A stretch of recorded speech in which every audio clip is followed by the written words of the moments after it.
Welcome back to Face Off as we move to our new segment called Controversy of the Week. Well, not really. We're not starting a weekly segment, but we do have a Controversy of the Week, and it's the Braves-Cardinals game and the wild card game in the NL. Infield Fly Call in the 8th inning, right? With the Braves having men on first and second with 1 out. It might have been bases loaded, 1 out, but an infield fly call in shallow left field, and very controversial call. The fans even reacting pretty badly, but that's a whole different story. But the infield fly, I don't agree with this. I mean, I understand that it can be called anywhere, technically according to the rule. We'll get to that in just a second, but the ball was almost on the ground when the umpire signaled the infield fly rule. The rule goes, I'm pretty sure, you need to call it like right away because the runners need to know whether they can tag up or not. He calls it when the ball is literally 2 seconds from hitting the ground. The rule is, I played through high school. I umpired Little League. I know this rule way too much. It's annoying. The rule is the fielder that is underneath the ball has to be perfectly underneath it, not moving at all, has to be perfectly underneath it, calling for the ball, and making every clear indication that he's going to catch the ball as if it's a fair catch and a punt. That is when the umpire can then signal that it's an infield fly. You cannot call it at when it's dropped. I've never seen that in my life before. At the apex is the very latest moment that anyone's ever made an infield fly. So there's that part, and then what you just said, that you have to be stationed under the ball, cannot be moving. Cosmo and Holiday were still moving in on the ball. People often think that an infield fly means that it has to be in the infield. It could very easily be, like 20 feet as it was out of the infield. If they were playing deep on that play, if the shortstop was back on that, and he was actually comfortably under it, and he was calling for it, the umpire definitely could have made the right call by calling an infield fly. He was not under it at all. He was still backtracking to it. As it was coming down, they call it. That's a complete and again, Cosmo was still moving. And you guys pretty much hit the nail on the head. My only problem is Joe Torre and Bud Selig are basically cowards. Yeah, they are. Bud Selig had a real chance to really show himself that he's not a good commissioner, but someone of a decent guy and someone cares about baseball. I know. See, people don't want baseball to turn into football with the instant replay and the wild cards and all stuff like that, but unfortunately, it's happened. Do I want replay all the time? No. Do I like the rule that we can replay home runs and reverse them? Absolutely not, because that's not baseball, okay? Leave something American for us. But that call should have been reversed. Now, this is the baseball gods and their karma because of the wild I'll tell you why Bud Selig didn't do this, much less that he probably wouldn't have done it anyway because you're right, he is a coward.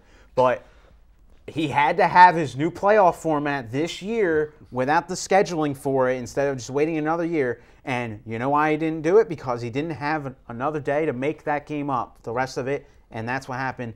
Bud Selig, you should be ashamed of yourself. We're going to stay with the MLB playoffs and a new system this year. They got away from they changed the format where the lower seed now has the first 2 home games, and then the higher seed has the final 3 in the best of 5 first round, the end of the division series. Do you guys agree with that one? No, I don't like it. I don't like the fact that a higher seeded team can perform better all throughout the regular season to get to the playoffs and have, game 1 is one of the biggest moments for any team fan base. You ask anyone, a playoff game 1 for them, that's huge. You got your A's going against theirs. That's a big revenue coming in for that game, and they're losing that. Even though they have the winning record, I just don't think that's right for the entire organization that has earned that game 1. It really, really just makes me want to break something, because this commissioner is the most unfair. Well, first of all, every commissioner stinks, except for David Stern, to be honest with you. But this rule basically, and Josh Reddick is on the graphic because it screwed the A's. Like that first game against Verlander, if that game is played in the Coliseum, the A's are winning that game. And like you said, so? Dude, they're winning at least one of the games. It's basically, the A's comeback to win that division meant nothing. Yeah. It basically meant nothing. Fine, it's not home field when you're away for the first 2 games. Exactly. And this commissioner is a moron! What was I going to say? I think you should let the higher seed pick what format they want. I hate that too. Just leave it. Do what the NFL does and leave it. Just leave it. No one should choose. Just leave it. And in terms of being devil's advocate, win your home games. Win your home games. Who cares where they are? When they are, win them. And then you have no problem. Guess what, guys? You're going to have to win on the road to win the World Series. Thank you. Anyway, we're going to stay. If the Cardinals didn't have the proper home field last year, do they win the World Series? Chance they don't. Good chance they don't. San Francisco 6. Giants had home field. Yankees had home field. Past 3 champions have had home field. Oh, Bigger role than you think. never know.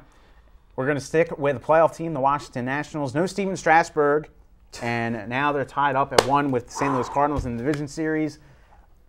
Is this going to bite them in the rear end with this Strasburg? As much as I dislike the Cardinals, and I hate the fact that I'm basically going to see a Cardinals-Tigers World Series, I'm happy this is happening to them. I hope they don't win one more game.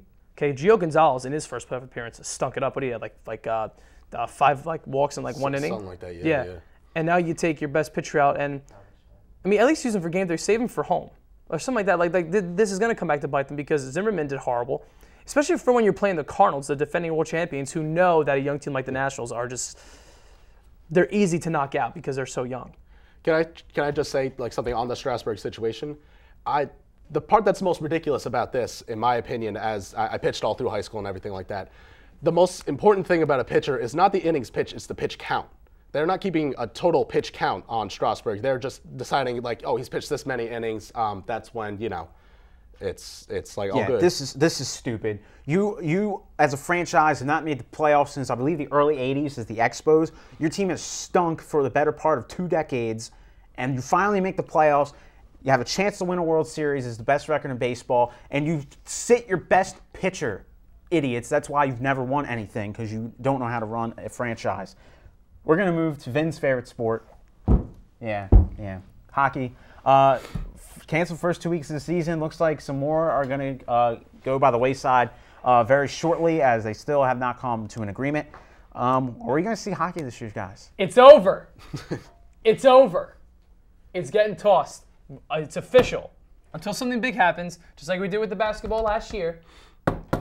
We didn't do it with the football, Face-off is official, because that was in the summer. Hockey has officially left RTN's face-off.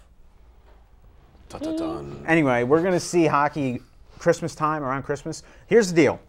Both sides, this isn't, they aren't really, this is a game of chicken. That's what it is. They both know where they're going to end up. They're both just waiting it out, seeing if they can get the other side to cave, which is essentially what the NHL did in 04, 05 when they lost the entire season, was they got the Players Association to cave.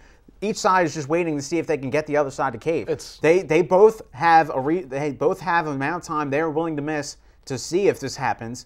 And like I said, it's a game of chicken. They both know that they cannot afford to miss another season because it will cripple the league. So that is why they will get started around Christmas time, because they can't afford to lose the Winter Classic because of how much revenue it makes. Gary Bettman's third holdout.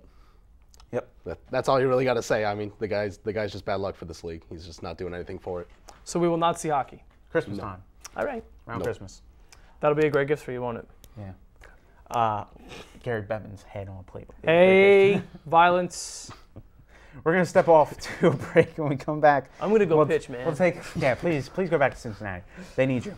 We're going to take a break and come back with the game of the week, final thoughts, and game ball after this.